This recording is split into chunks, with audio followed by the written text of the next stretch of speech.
candy oozing out of that, off the ground. Yeah, that's not fire that does that. What would you deduce does something like that? It's not fire. That's you can say that for sure. So that's what you're looking for is absolutes, right? You're looking to make sure. I'm looking at what just keep taking in what the information is there, and pretty soon it starts telling you. And if you go to chapter 14, you have this interesting dust cloud rollout. Right. We look at how that becomes kind of fascinating itself. Oh yeah, page 304, that tipping top with the exotic donut, I call it. Sure. That's a pretty weird image there. It is. Yeah. Since when do you have a hole in the center of a cloud like that? You're absolutely. It looks like a big donut. It does. It does look like a big donut. And the problem is you don't get to see things like this. That was in the NIST report. That was right there in the NIST report. That's where I got it from. How do you like that? I think that really there's a lot of nice people working there. I think it kind of caught between a rock and a hard spot with a gun to their head. Oh, sure. And these are whistleblowers who put things like right out there in plain view, hoping they'd be seen.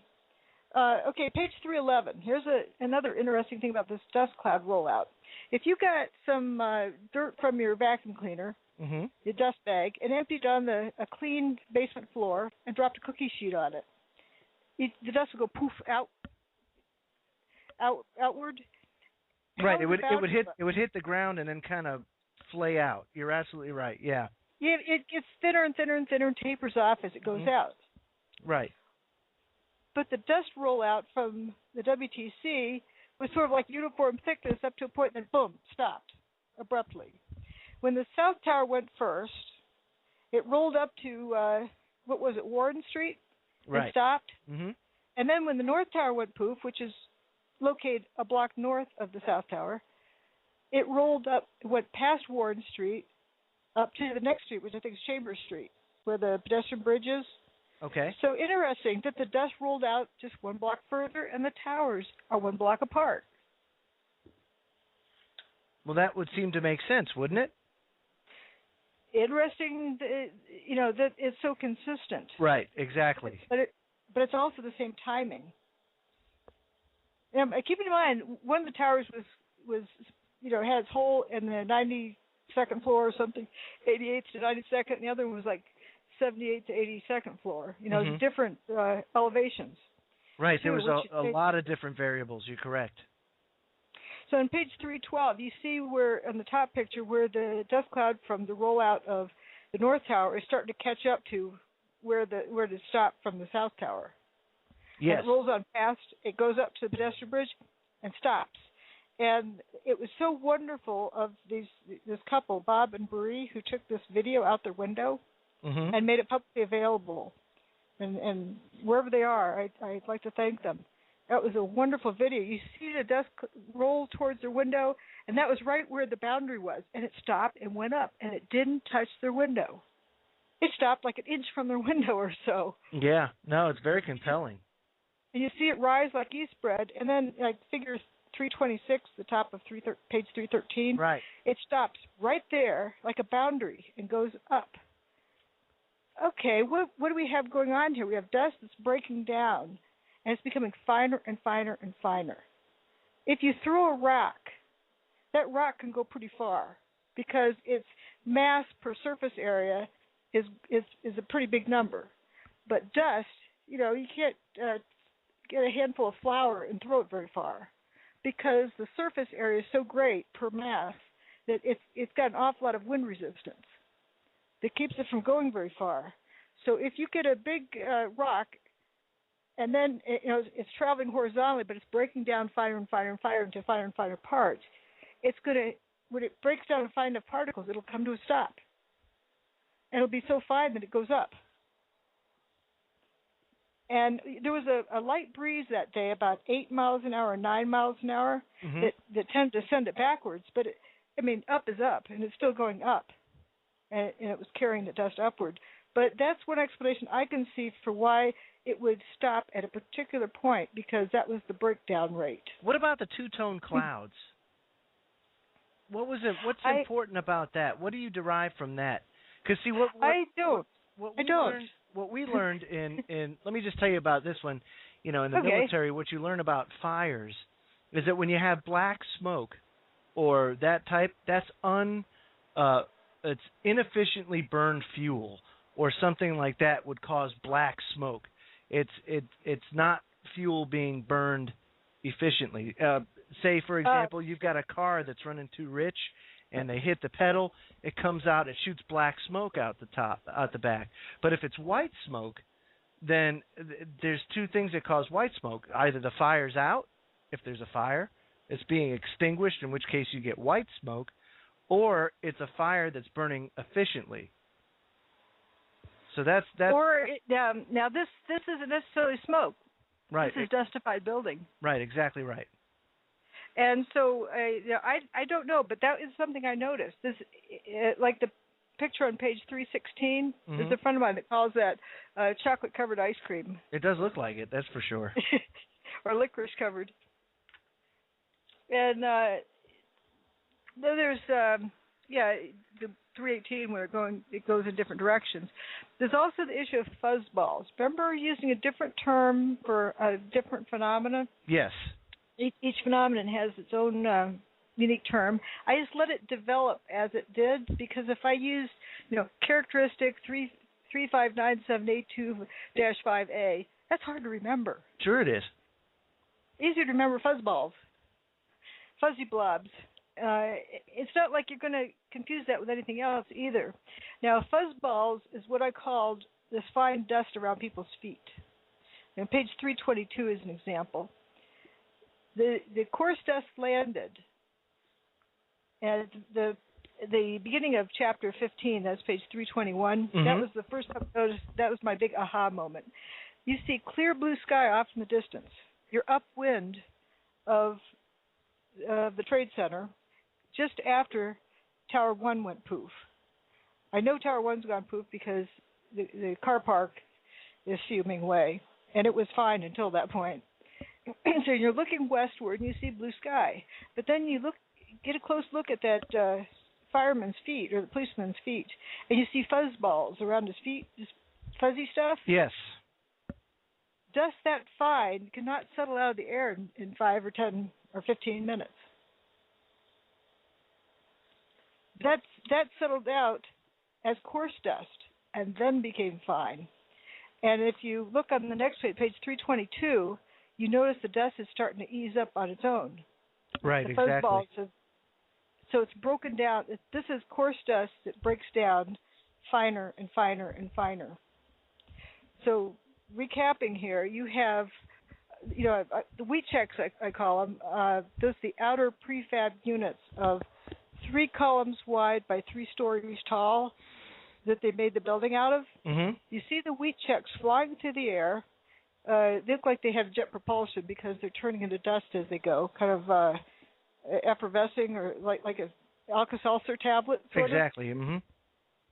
And then when they supposedly land, there's no big chunks of steel there. There's just dust. Yeah, they've kind of disintegrated on the way down. And then that coarse dust lands and keeps breaking down, becomes finer and finer until that fine dust rises up. And then it keeps breaking down, and keeps rising up, and people are inhaling it. And it turns out that dust breaks down to sizes on the order of DNA. That's small. That is small. That is extremely small. And it's not from hot fires, like from something vaporizing or then falling out into particles, because that doesn't get that fine. Also in it, let me read the quote. We see organic species in the very fine mode that would not survive high temperatures. That was from the Delta group. Yes. In their study. That's very interesting. So that would kind of disprove the heat theory of it all. About, of why it's few. Yeah, exactly. And the page 325, you see, this is from 6 months after the event, over 6 months later, and they're emptying some stuff out and hosing it down while they're emptying it, and the stuff is still fuming. That's not fire. That's amazing. And they're carrying it in that hydraulic truck, so it's not so hot it's going to destroy the hydraulics. Right, exactly. So, I mean, the information, the data that we're seeing here is it's damning to the architects and engineers, unfortunately, but here's another thing that Richard Gage has issues with. He recently on a show, I understand, he said she's not practicing science, she's practicing witchcraft, because she just totally ignores the iron-rich microspheres. The spheres, yes, that's the hinge pin to the whole theory is the iron spheres.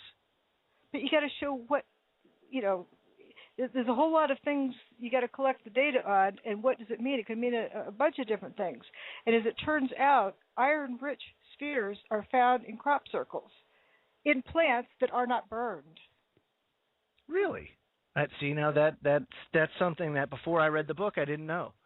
But I know now. 333. There's a picture of it. You can see it. Yes. It says along the same scale, 10 to 40 microns, and you can see from the picture on 332, there's a 10 micron scale. It's about 25 microns across that. That's from the one on the left is from the WTC. The one on the right is from crop circle.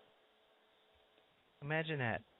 See, that's what's so incredible, folks, is that you can find parallels in other areas, and in this case, in nature, where you have the same phenomenon. But the key is to not be in a hurry to say, I see microspheres, so therefore this is my answer. Right, therefore it's thermite. Damn it, I know exactly right. In our quote educational system seems to be generating another generation of people who know how to take multiple choice tests but don't really know how to think, do critical thinking. How about holes? Yeah, that's a good question. How about holes? Like, for example, World Trade Center building number 6 has a giant hole in the middle of it going down. Of course, the building's destroyed, but there's a big hole in the center of it. But there's no debris in the hole. There's nothing that you could see that caused the hole. So down to ground level, and you can there's some guys standing there looking at it. You can count, each floor 1, 2, 3, 4, 5, 6, 7, 8, and it's an 8-story building. So it's right down to ground level. Right, it's not a below hole right ground. in the middle of it.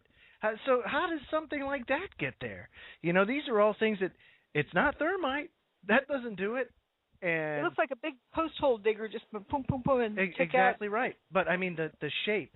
It's it's a circle. It's a hole, boom, right down in the center of that building. Very, very peculiar. Very peculiar. And that one in Liberty Street, and then where the outer wall of Tower 2 leans over Liberty Street. Yes. It's got a circular cutout that lines up with that round hole in the street. It just again, it defies what I would commonly think is possible. But when you talk about using things like free energy, you start putting all the pieces of the puzzle together, and I can totally see how you come to that conclusion. So we got about a half an hour left, so let's talk about that. Let's talk about. It's perfect timing. Yeah, getting right into that. So I got this nice list of all these different characteristics. Like, we skipped over the flip cars, but we know there's flip cars. Right, there's flip cars. There's also people who talked about being lifted up, carried a block. Right. There was a story. I don't know if I have it in this book. I've got another book in the works where I get into this issue more. But here are people who are trying to explain things that don't fit their life's experience. They were picked up, carried, floated down some stairs, so that the person thought that they must have died, and God was carrying them off. How else would if you experienced this? How else would you explain it? Why you can't. You were levitated. I mean, you just got to go with what you know, and if you don't know about any other force that could cause that, then I could see how you could come to that conclusion. The brain puts together the best story it can with what it has. Right. With the data it has, and the wider your experience,